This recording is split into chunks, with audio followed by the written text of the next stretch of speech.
How's it going, guys? It's Fisayo here, and in this video we're going to be talking about the Vivo Y51. It's one of their latest smartphones which just came out in December of 2020. I've been using it for a while now, about a month now, and in this video I'll be sharing my thoughts about it with you guys. Without further ado, let's get to the video.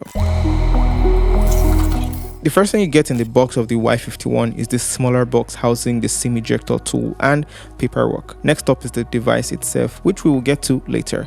As far as accessories, we've got the fast charger, which is supposed to charge this phone up to 70% in slightly over an hour, and I'll share my thoughts on my real world test results with you guys later in this video.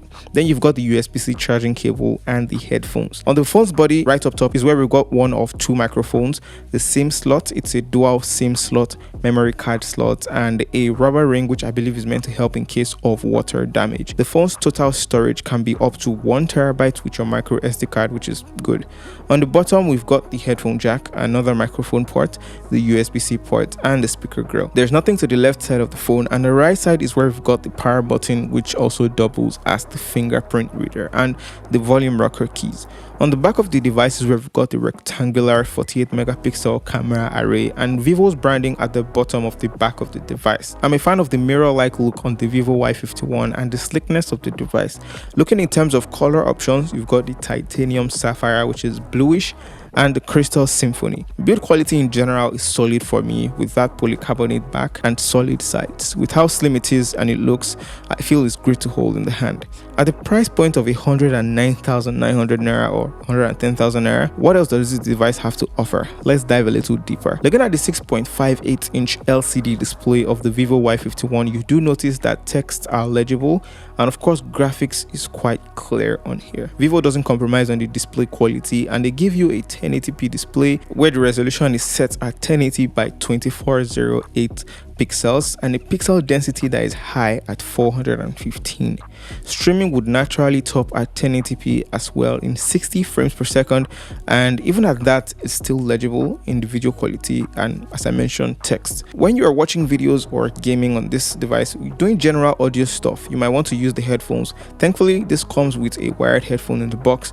You might want to go wireless if you want. Either way, you do notice that the speaker is easily blocked because it's a single firing speaker from the bottom, and you can just block it with your hands.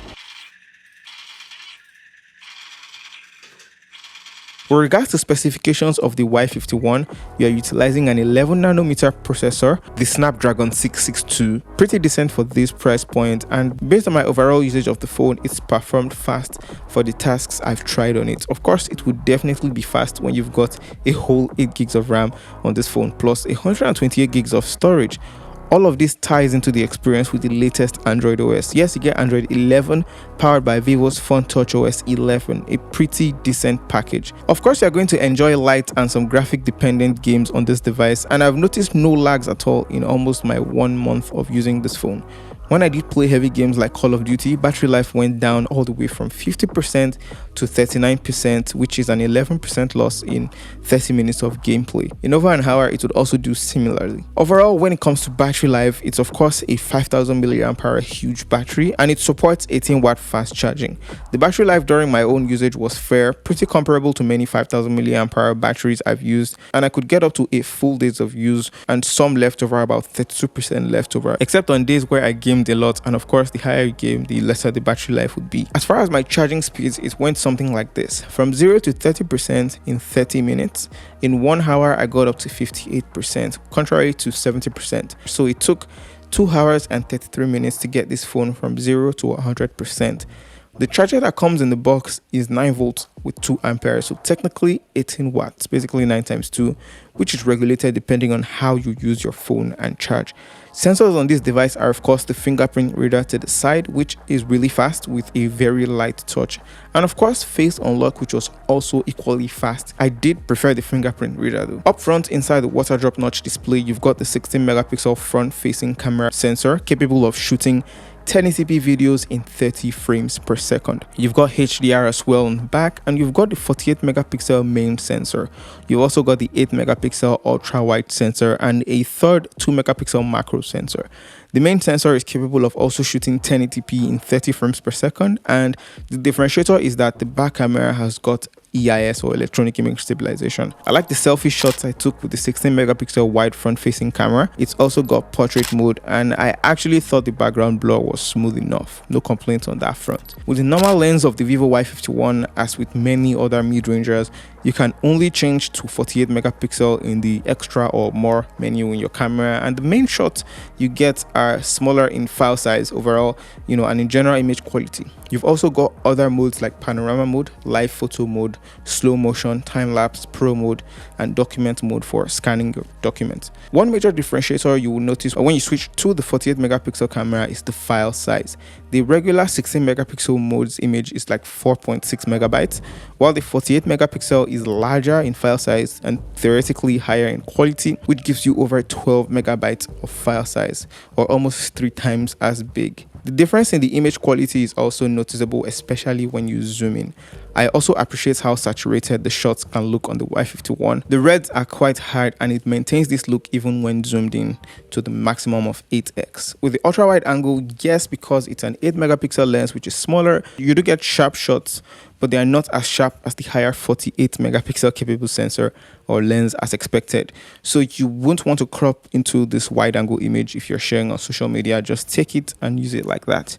All in all, the main camera performs well for most of my photo needs, even at night, and I'll come to that in a bit. Again, as with many mid-range smartphone manufacturers with a whole lot of cameras on the back, this has an extra appendage in what's a 2 megapixel macro camera, which when you compare the results, you do get clear shots up close with your subjects, but the colors just don't match up as well. This is made up for by the detailed night mode shots that you get on this camera. The 48 megapixel capable sensor does shine here. When you compare normal shots with the night mode shots, you see the difference. The details are evident when you look at my shadow on the ground, and when you look at the normal shots, they are very different. Although with this image processing and brightening, we do notice a lot of noise in the brightened image, or the night mode, what Vivo is calling super night mode. It also works on the front camera. When it comes to the video recording quality on the vivo Y51, you do notice that the main camera is fairly stable and it doesn't shake as much.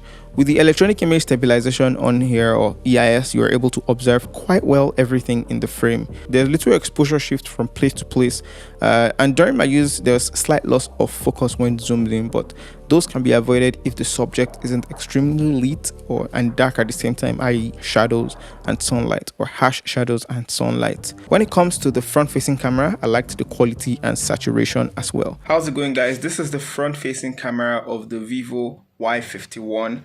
Let me know what you guys think about this front facing camera's video quality and sound quality in the comment section below. That's it for my review of the vivo Y51, an interesting piece in the mid-range category for 109,900 naira, or just $233. What would you love to have seen in this device? What would you love to take away from this device? Would you buy it? And if there's anything you think I missed, or any question you felt I didn't answer, please let me know in the comment section below. Let's chat there. Thank you so much for watching, and I'll talk to you guys in the very next video.